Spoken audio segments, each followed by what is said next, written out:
the biggest Jumla factory and jute factory of India is Bharatiya Janata Party, and the chancellor of this university, the WhatsApp university which propagates all this nonsense, is Prime Minister Narendra Modi himself. What I found amusing are the white lies of Honorable Prime Minister, clearly fabricated, and I think he should start writing scripts for movies. He'll make a great storyteller and a great story writer. This Prime Minister is so inconsistent. He says on the one hand, BRS has funded Congress in Karnataka, and he says that he has not allowed us into NDA. हमें कोई पागल कुत्ता ने काटा है क्या कि NDA में हम जाके शामिल हो जाएं? आज पूरे के पूरे पार्टी आपको एनडीए को छोड़ के बाहर जा रहे हैं. आपको अगर आप देखेंगे, शिवसेना छोड़ के गई, आपको जनता दल यू आपको छोड़ के गई है, तेलुगु देशम आपको छोड़ के गई है, शिरोमणि अकाली दल आपको छोड़ के गई है. साथ है कौन आपके? सीबीआई, ईडी, आईटी, इनके अलावा है कौन आपके एनडीए में? आज प्राइम मिनिस्टर ये मानते हैं अपने आप को कि वो बहुत क्लीन आदमी है और बाकी पूरा दुनिया करप्ट है. प्राइम मिनिस्टर को मैं याद दिलाना चाहता हूं, क्या हो गया हिमंत बिस्वा शर्मा पे जो केस था, आपके पार्टी में शामिल हो गए, केस गायब. हमारे यहां के जो एमपी हैं, सीएम रमेश और सुजना चौधरी, उन पे आरोप लगाए, केस भी लगाए, ईडी, सीबीआई, आईटी. क्या हो गया केसों का?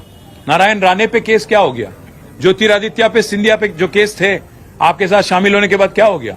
और आप जब बात करते हो प्राइम मिनिस्टर साहब कि फैमिली पॉलिटिक्स, डायनेस्टी, मैं आपसे पूछना चाहता हूं, है कौन अनुराग ठाकुर? धुमाल के बेटे नहीं है? ज्योतिरादित्य सिंधिया कौन है? माधवराव जी के बेटे नहीं है क्या? है कौन जय शाह? कोई क्रिकेटर है?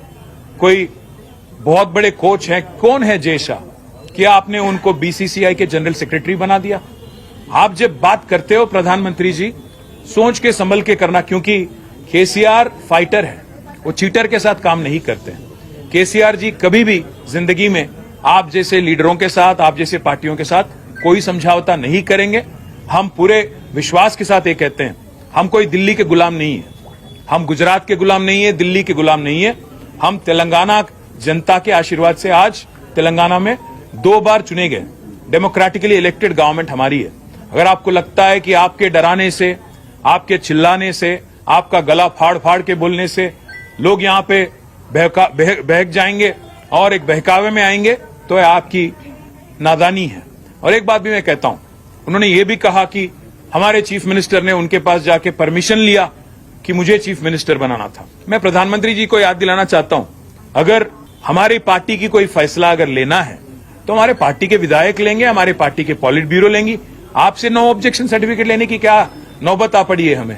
हमें कोई फर्क नहीं पड़ता कि मोदी या बीजेपी क्या मानती है, क्या किसको देखना चाहती है. यहां पे तेलंगाना जनता आज केसीआर जी को तीसरी बार मुख्यमंत्री बनाने के लिए, चुनने के लिए तैयार है.